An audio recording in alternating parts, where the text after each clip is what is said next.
Boa tarde, meu amigo, boa tarde, minha amiga. São 12 horas e 43 minutos em Manaus. Está começando a partir de agora, sob forte chuva na cidade de Manaus, mais um programa Cidade Urgente. Aliás, cheguei aqui embaixo de chuva, né? Não sei nem se molhou um pouquinho, a camisa já enxugou, mas a partir de agora nós queremos contar com a sua participação através do nosso WhatsApp, que já está aparecendo aí para você daqui a pouco participar. Hoje, quarta-feira, nós teremos uma entrevista logo após a primeira matéria com o Costa Neto, ele que é o responsável pelo Departamento de Controle e Gestão do Manaus Trânsito, e a gente vai falar a respeito do trânsito e principalmente você que já está organizando a sua banda aí de rua. Muitas bandas vão acontecer durante o mês de fevereiro, já para você ficar sabendo qual o procedimento correto, qual o procedimento que você tem que adotar para fechar a rua. E aí você vai poder participar também fazendo outras reclamações através do nosso WhatsApp. Você já pode, inclusive, começar a participar. Mas quarta-feira também é dia de a gente falar de direito do consumidor aqui no nosso programa. Muitas pessoas não sabem o que fazer quando compram aparelhos que já vêm com defeito. O que você deve fazer? Você vai direto à loja, você deve procurar a oficina, a assistência autorizada, né? Você pode entrar em contato direto com a fábrica. O que você deve fazer? Então, por isso, a gente tira essa sua dúvida agora. Vamos aqui, a tela do Cidade Urgente. Muita gente vai a uma empresa ou uma loja adquirir um serviço ou um produto, mas em menos de 30 dias o produto começa a apresentar defeito. Muita gente não sabe o que fazer numa hora como essa. O advogado que é especialista no assunto, Vitor Vieira, dá a dica para você, consumidor. Bom, é importante, primeiramente, que o consumidor observe que tipo de defeito ocorre e ainda qual é a repercussão desse defeito. Por exemplo, se um defeito ele causa um prejuízo, causa um dano à pessoa, aí já deixa de ser um vício, um mero vício do produto e passa a ser um fato do produto, né? Que aí o consumidor deve ser ressarcido. Se for um mero vício do produto, né? Aquele produto que não causa nenhum prejuízo direto ao consumidor, mas sim uma desvalorização do produto, ou então o produto veio numa quantidade menor na caixa.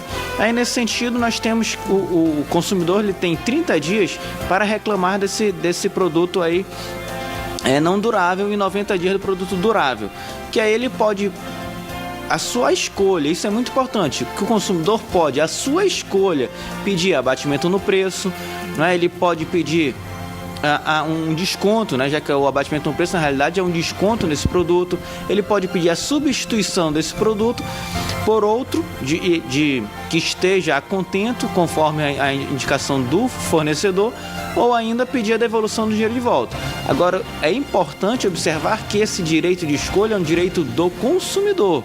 Não pode o fornecedor, o lojista, o empresário empurrar qual é a escolha para o consumidor. A lei é clara, o Código de Defesa do Consumidor é claro que essa escolha cabe ao consumidor. Ele aproveita ainda e alerta ao consumidor, caso não tenha o problema resolvido, que procure as autoridades competentes. Tem que procurar os órgãos de defesa do consumidor, o PROCON estadual, né? A própria Câmara dos Vereadores, que tem a sua Comissão de Direitos do Consumidor, porque igualmente pode pedir aí o complemento dessa mercadoria, pode pedir o abatimento no preço e igualmente, né, se não suprir essa condição de satisfação, o dinheiro de volta.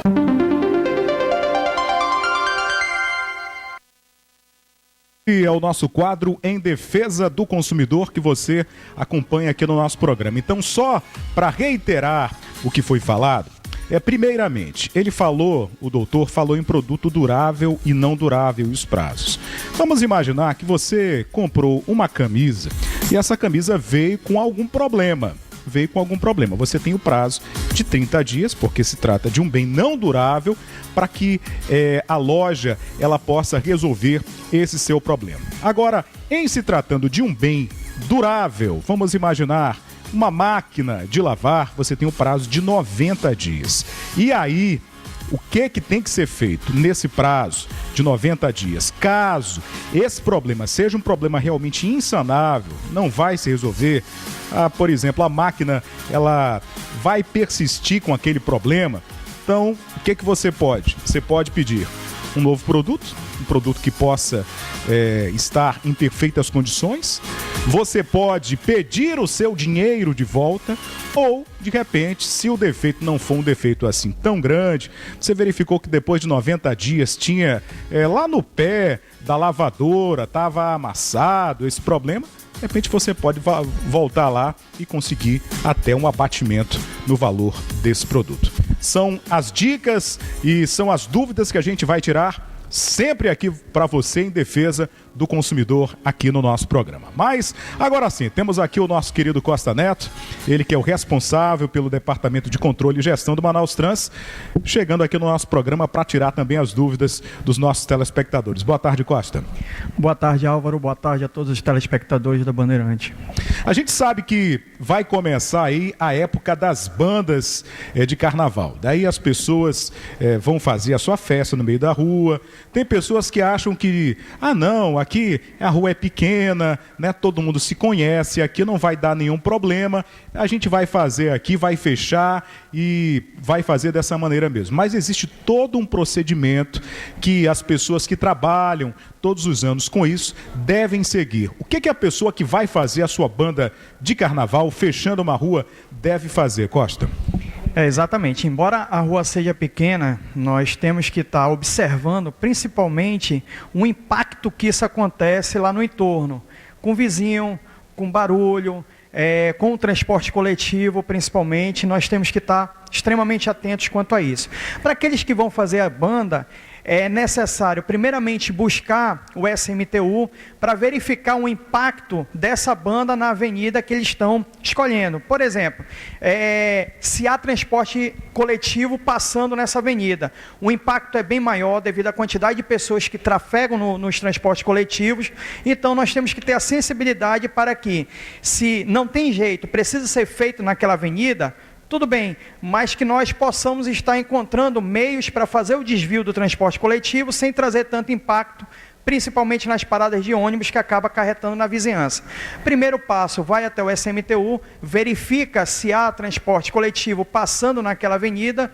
Depois disso, vai ser verificado que tipo de transporte coletivo passa naquele local para que aí sim o usuário possa se dirigir até o Manaus Trans para verificar um impacto viário na avenida que vai ser obstruída. Os organizadores, eles têm que preparar, tem que ter um abaixo-assinado, como se fosse assim uma permissão dos vizinhos, consentindo, olha, por mim não tem nenhum problema, eu concordo que essa banda seja realizada. Tem que apresentar também isso, Costa? Exatamente. Nos documentos que vai ser entregue, tanto no SMTU quanto no Manaus Trans, há necessidade de pelo menos 60% dos moradores daquele trecho que vai estar interditado.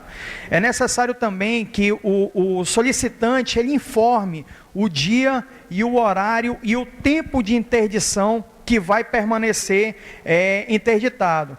Para o vizinho também ter a programação dele, por exemplo, ele sabe que naquele dia, naquela hora, ele não vai conseguir entrar na casa dele, só vai conseguir entrar após o término do evento, que se dará às 2 horas da manhã, por exemplo.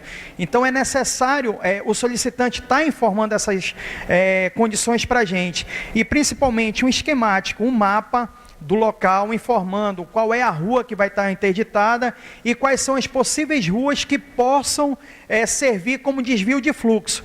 O Manaus Trans tem uma condição muito boa de fazer a verificação in loco para verificar se há possibilidade de tráfego de veículos pesados, de tráfego do transporte coletivo nessas ruas que vão estar servindo como desvio para as pessoas que trafegam pelas imediações do trecho interditado. E com quanto tempo de antecedência tem que ser feito isso? Porque tem gente que começa a organizar e esse detalhe passa despercebido. Daí a banda, ela vai ser no sábado, ele quer entregar o pedido na quinta-feira para que já consiga a autorização. Qual é o período mínimo de antecedência para que seja feito isso?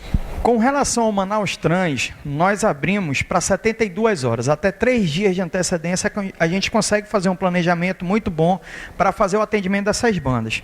Mas nós temos que observar também que o solicitante, a pessoa que é responsável pela banda, ela não só precisa passar no Manaus Trans, ela precisa passar no SMTU, ela precisa prover segurança para o pessoal que está indo na Polícia Militar, prover segurança para o pessoal que vai estar cantando em palco no Corpo de Bombeiros, com relação a incêndio, vai ter queima de fogos, não vai ter queima de fogos. Então, pelo menos, houve um decreto baixado pelo nosso secretário de Cultura da Manaus CUT, o Bernardo, para que seja, pelo menos com 30 dias de antecedência, esse documento chegando lá na Manaus CUT. Tem a questão ambiental também. Tem a questão ambiental, a questão da poluição sonora, a SEMAS também precisa ser contactada. Então, são uma série de procedimentos que, pelo menos de 45 a 30 dias de antecedência, é necessário começar a correr atrás de toda a documentação e de toda a legalização de sua banda. Perfeito. Aproveitando que o Costa está aqui, se alguém tiver alguma dúvida,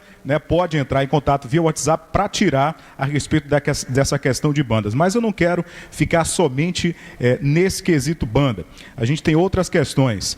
Muitas pessoas, quando observam que há um grande fluxo na rua, e temerosas que algum acidente pior aconteça, olha, aqui já aconteceram vários acidentes, elas mesmas decidem construir um quebra-mola na rua, né? Isso também não é o correto.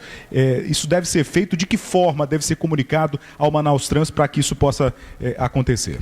A primeira solicitação que o usuário, ao observar esse tipo de ação, é buscar o Manaus Trans, porque nós temos um setor de engenharia que possa verificar esse impacto. Construção de qualquer um tipo de obstáculo na via que venha a melhorar o sentido de questão de segurança e tudo, ele pode até acarretar em mais insegurança. Então, existem procedimentos específicos que o próprio Código de Trânsito Brasileiro determina que sejam seguidos, como sinalização, própria lombada, que é citada, a questão de sinalização, faixa de pedestre, tudo Manaus Trans aí disponibiliza a população para que venha até o Instituto através de um requerimento, de uma solicitação, até mesmo de um abaixo-assinado de toda a população, ou procurar a Câmara dos Vereadores. Nós temos representantes também dentro do nosso legislativo que podem seguir até o Manaus Trans e fazer as solicitações para que possa ser implantado as devidas mudanças necessárias para o tem que haver um estudo de viabilidade, um estudo técnico para saber se aquele instrumento é o mais correto, se é uma lombada, se é um semáforo, se é costela de vaca que falam, né? Enfim, é o sonorizador. É o sonorizador que o pessoal, né, mais correto, mas saber qual é o instrumento mais correto para aquela situação. Exatamente, até também para verificar a demanda do que acontece. Por exemplo, tem gente que necessita de um semáforo na frente de casa. Só que na hora que a gente observa o semáforo, não tem fluxo de pedestre, não tem fluxo de veículos saindo, ou são fluxos pontuais no início da manhã ou final de tarde. Então, todo esse impacto ele é estudado pela engenharia para que ele possa estar pensando qual a melhor solução para aquele determinado local.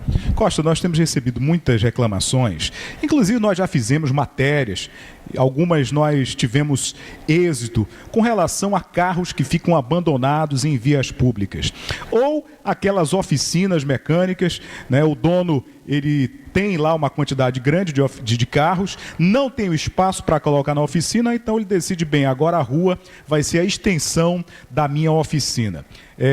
Qual é o número que o cidadão, a cidadã pode entrar em contato para que as providências sejam tomadas no sentido de que esses carros não atrapalhem o tráfego, seja de veículos, seja de pessoas, e também não acabe sendo reservatório de mosquito de dengue, porque tem carro velho abandonado, que acaba sendo ali um reservatório para o mosquito da dengue, da chikungunya. O que o cidadão deve fazer?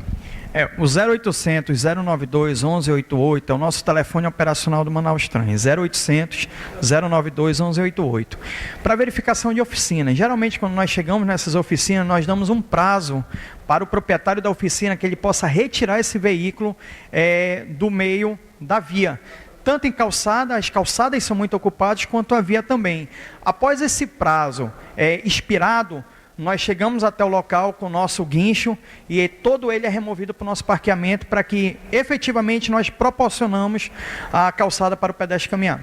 Porque calçada, né, todo mundo sabe que foi feito para o pedestre, né? Nada de colocar o carro. Daí também volta aquela situação, poxa, mas aqui é uma rua de pouco movimento, né? O dono da oficina vai dizer, uma rua de pouco movimento, o que custa você se afastar um pouco mais, aí traz uma série de transtornos, né? Às vezes uma rua ela é tão estreita, colocando um carro, é muito difícil até passar depois uma viatura, um carro do Corpo de Bombeiros, traz uma série de problemas e uma série de transtornos. Vocês recebem muito esse tipo de reclamação? Nós temos muita reclamação, não só a viatura da polícia, o transporte coletivo também sem dificuldade, o caminhão do lixo também sem dificuldade para fazer o recolhimento também nessas vias em que estão ocupadas, e o pedestre também. Nós temos muitas alegações de que o pedestre normalmente já caminha pela rua, mas aí vai ser uma opção dele, uma orientação dele. O importante é que efetivamente a calçada esteja livre para o pedestre e que a via também esteja livre para fazer aquelas rápidas estacionamentos durante a noite, durante um determinado período de tempo, e que não fique de depósito para veículos abandonados na via. A solicitação para pintura de faixa de pedestre, para instalação de uma faixa, pode ser feita por aquele mesmo telefone que você passou ainda há pouco? Não, aquele telefone é um telefone de urgência, de emergência. O cidadão está passando na rua, verifica algum acidente de trânsito, verifica algum obstáculo na via, algum semáforo apagado, de repente ele está querendo sair da sua residência, tem alguém estacionado na porta de sua casa, que seu veículo não consegue sair, esse telefone de emergência ele é para isso, 0800 092 1188, nós deslocamos unidades até o local para resolver o problema. E o outro telefone para a questão de pintura de faixa de pedestre tem que ser via um ofício, tem que levar ofício, a documentação até lá, e também tem que ter um abaixo-assinado nesse caso? É interessante ter para não ficar caracterizado como se fosse uma solicitação pessoal e que efetivamente a comunidade seja impactada por aquela ação que está sendo demandada. Então é necessário ter um ofício para mostrar para o órgão público, para o gestor, que aquilo dali é uma solicitação geral daquele determinado local, que várias pessoas vão ser impactadas naquela determinada ação. E também tem uma situação, Costa, daquelas pessoas que demarcam o local. Não vou colocar cavaletes aqui e ninguém vai estacionar na frente da minha loja, porque daqui a pouco o caminhão vai ter que desembarcar mercadoria e vai trazer problema. Esse é um procedimento incorreto também. O que na verdade, de que forma o empresário ele deve proceder? O estacionamento ele é público. Via pública o estacionamento é público. A menos que ele esteja sinalizado como carga e descarga e efetivamente seja utilizado para carga e descarga. E desde que essa sinalização tenha sido feita pelo órgão competente. Pelo órgão não competente. Ele contratar um pintor e dizer, olha, coloca aqui carga e descarga, porque daí não vai ter problema. Exatamente, tem que ser feito pelo órgão competente, com as especificações do órgão, registrado no Código de Trânsito Brasileiro, com a sinalização vertical também registrado pelo Código de Trânsito Brasileiro. Se não tiver essa sinalização, o estacionamento ele é público para quem quiser. Nós temos feito operações constantemente, principalmente na área do centro da cidade, que corriqueiramente acontece isso, em grandes centros comerciais, por exemplo, a própria Itaitê, no Mutirão, o Fuxico, também lá na área do Mutirão, Jorge Teixeira, pontos comerciais como Rua do Comércio, vários lugares, as pessoas têm essa condição de fazer. As viaturas têm passado nesse local, têm recolhido esse material para dentro do Instituto, para que não sejam mais utilizados. Então, é uma prática ilegal. O estacionamento, ele concorre para toda a população, quem quiser estacionar, e isso é muito importante até para manter essa rotatividade, com clientes indo em direção à sua loja, para poder estacionar de forma aberta e democrática para quem chegar primeiro. Até porque a gente já tem tanto problema com vaga e a pessoa privatiza um espaço público, aí é complicado. Costa, olha, muito obrigado pela tua presença, muito obrigado pelas respostas aqui, que certamente elucidaram aí as dúvidas de muitas pessoas, e esperar que você volte outras vezes para a gente conversar mais. Eu que agradeço, muito obrigado a todos. Muito obrigado. Uma ótima tarde. Falei aqui com Costa Neto, ele que é o responsável pelo Departamento de Gestão e Controle, e Gestão lá do Manaus Trans. Quero agradecer mais uma vez a você pelo carinho, pela sua audiência e convidá-lo. Amanhã, 12:45, nós estaremos aqui de volta na Band com o nosso programa Cidade Urgente. E não esqueça que você continua participando através do nosso WhatsApp. Muito obrigado pelo carinho, pela audiência e pela confiança que você sempre deposita no nosso trabalho. Até amanhã, se Deus quiser.